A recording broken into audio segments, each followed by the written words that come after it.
Hello mga ka-Jurasidong, it's me again.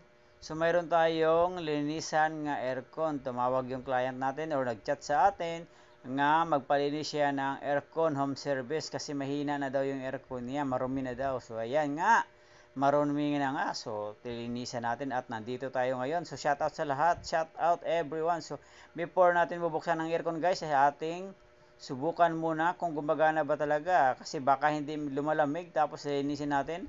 After natin malinis, di na pala sira na pala yung aircon, tayo ang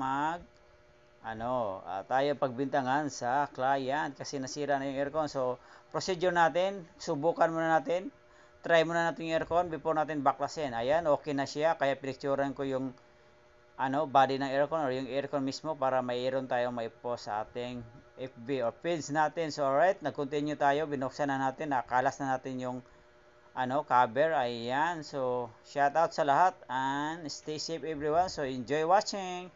By the way guys, PM lang kayo kapag gusto niyo magpalinis ng aircon tsaka mga washing machine. Okay? So, ayan. Tuloy natin. Nalilinis ko na. Ayan. Naglilinis na tayo. Ako lang mag-isa today guys. Wala tayong kasama. Kasi isang aircon lang naman to. So, ako lang mag-iisa. Okay? So, shout out sa may-ari nito. Thank you sir for tiwala.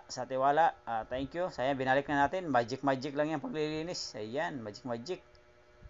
So, ayan guys. Malapit tayo matapos. So, ikaw guys, kung mahina ang aircon mo, so sa tingin mo, linis lang, call na, tawag na, chat na, visit na sa aking home shop. Alright. Bye. Bye-bye. Malapit na tayo. See you next video.